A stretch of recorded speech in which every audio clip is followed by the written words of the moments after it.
मैं तुम्हें अल्लाह उसके रसूल का वास्ता देता हूं, उम्मत बन के रहो, मुस्लिम बन के रहो, कोई गुंजाइश नहीं। अपने अपने अकीदे पर पक्के रहो, दूसरे के लिए गुंजाइश रखो। अपने अपने अकीदे पर पक्के रहो, दूसरे के लिए गुंजाइश रखो।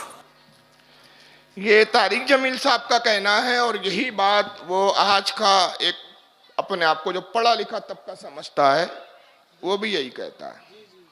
किसी को बुरा मत कहो, अपने अपने अकीदे पर रहो, एक दूसरे के लिए गुंजाइश रखो।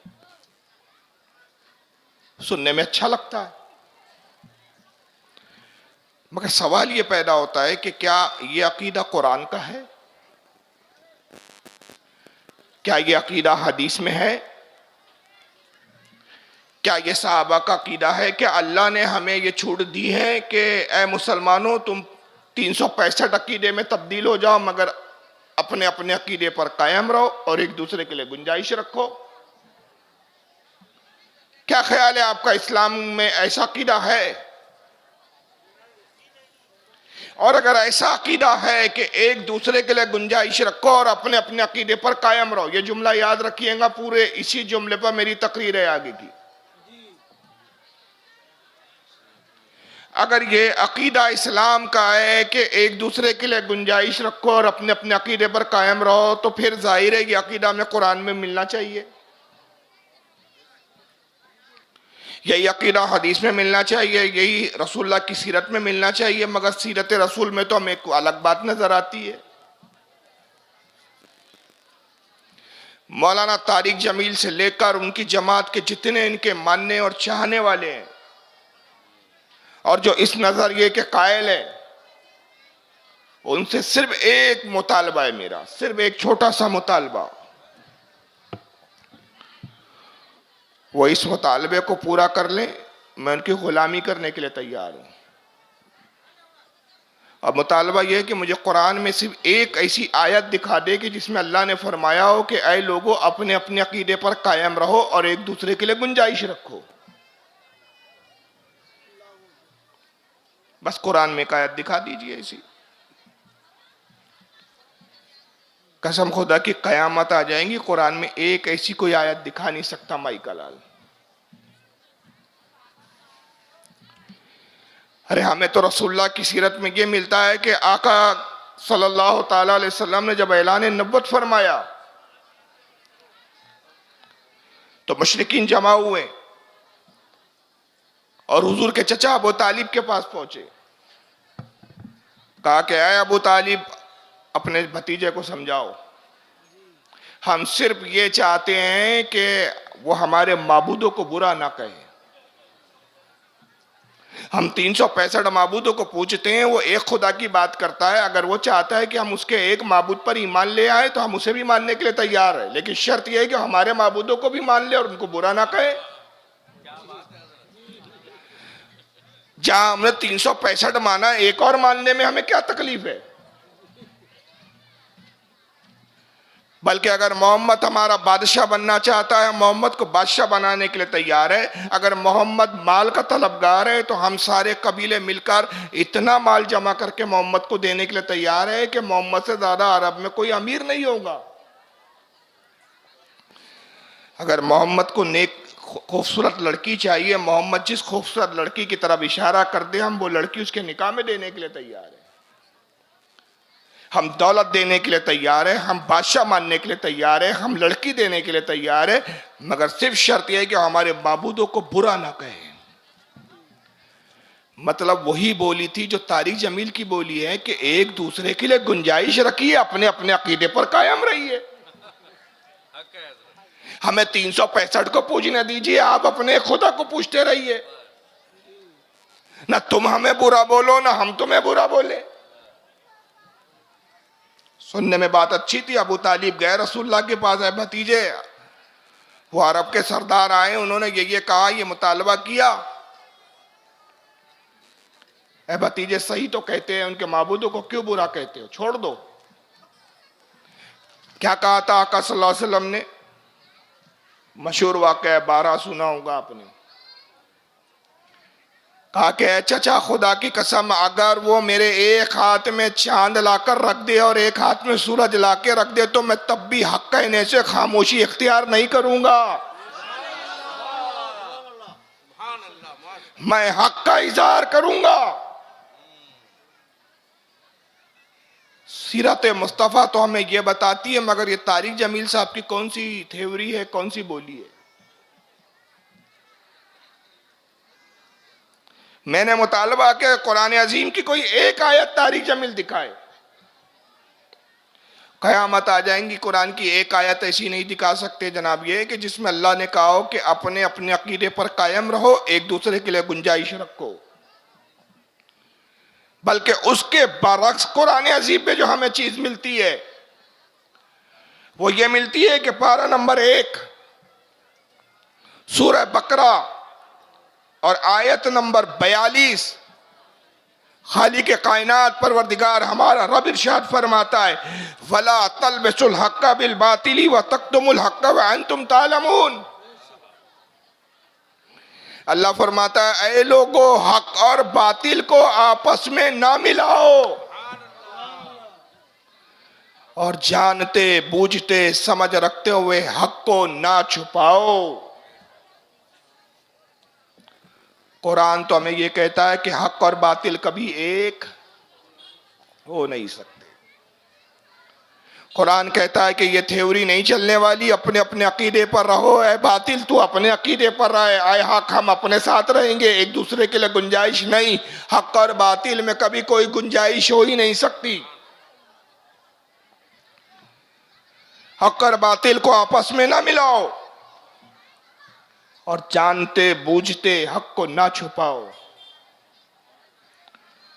और फिर दूसरे मकाम पे कुरान अजीम एक जगह फरमाता है, पारा नंबर 28 सूरह हश्र आयत नंबर 20 में रब फरमाता है, ला यस्तवी अस्हाबुन नारी व अस्हाबुल जन्नह, अस्हाबुल जन्नति हुमुल फाइजून।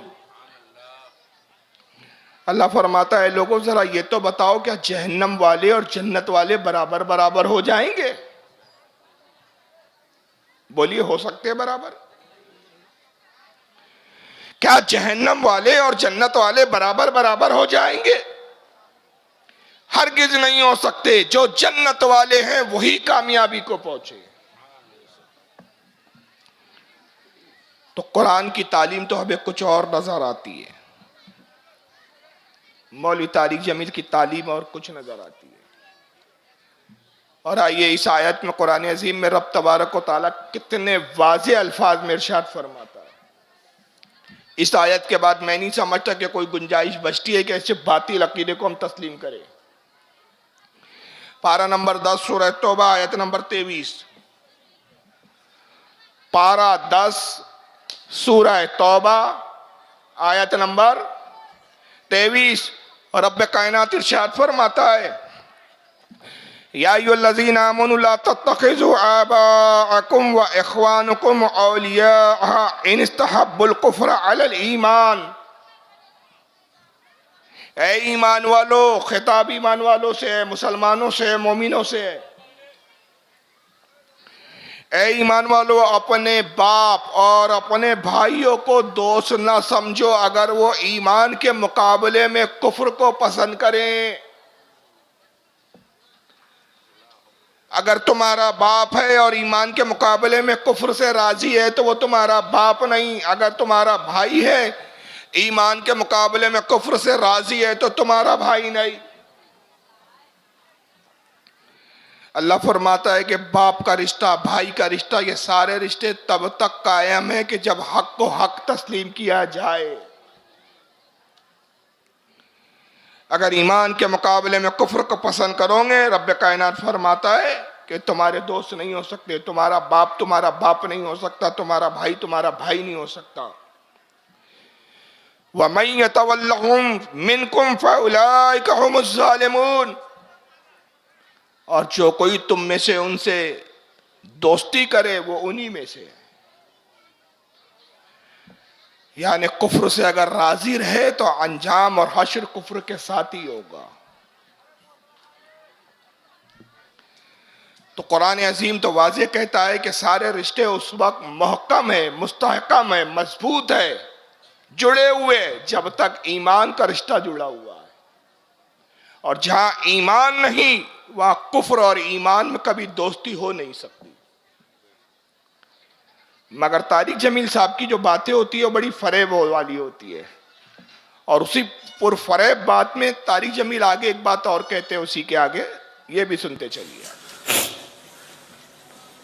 वो तुम्हें फिरकों में बांट कर गए थे या उम्मत बना कर गए थे? क्यों इस नादान खेल में अपनी जिंदगी बर्बाद करते हो? क्यों? अरे भाई स्क्रीन ही लगा रहने दो यार, हटाओ मत उसको, स्क्रीन पे रहने दो। वो तुम्हें फिरकों में बांट कर गए थे या उम्मत बना कर गए थे? क्यों इस नादान खेल में अपनी जिंदगी बर्बाद करते हो?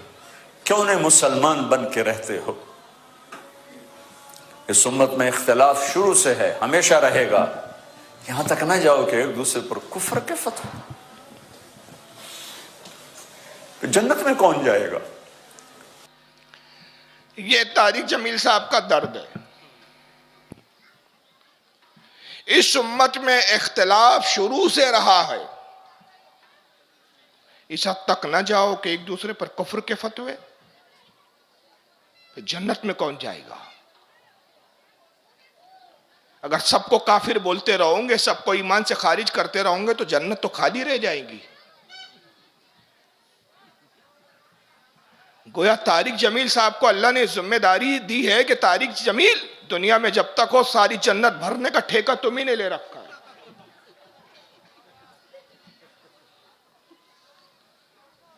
ये सुनने में बड़ी अच्छी लगती है बातें, और ऐसे ही मकर फरेब के लिबादे ओढ़कर ये ऐसे मौलवी आके कौम को गुमराह कर रहे हैं, फिरके ये बना रहे हैं, जमाते ये बना रहे हैं, इल्जाम सुन्नियों पे रखते हैं। हम तो वही हैं जहां कल थे, कल भी गरीब नवाज को मानते थे, आज भी मानते हैं। बुजुर्गों से तो तुम हटे हो, मज़ारों को तुमने छोड़ा है, अपने असलाफ की तालीमात को तुमने अपने पीठ के पीछे डाला है। फिरके तुम बनाते हो, जमातें तुम बनाते हो, नई नई जमात में तुम जाते हो, और जब तुमसे कहा जाता है कि भाई क्यों सुन्नी थे, सुन्नियत को क्यों छोड़ दिए, सुन्नी थे देवबंदी क्यों बन गए, सुन्नी थे अहले हदीस क्यों बन गए, तो कहते हो हक आज समझ में आया है। हमारे बाप दादा कब्र पुछुआ थे, हमारे बाप दादा मुशरिक थे, आज अल्लाह ने हमको तौफीक दी। अबे जाहिल, इस्लाम 1400 साल पहले आया कि अभी आया? तुझे तौफीक आज मिली? इतनी ताखीर और देरी के साथ चल रहा है तू। याद रखिए, जितना रसूलुल्लाह की तरफ हम पीछे जाएंगे उतना इस्लाम से करीब होते जाएंगे।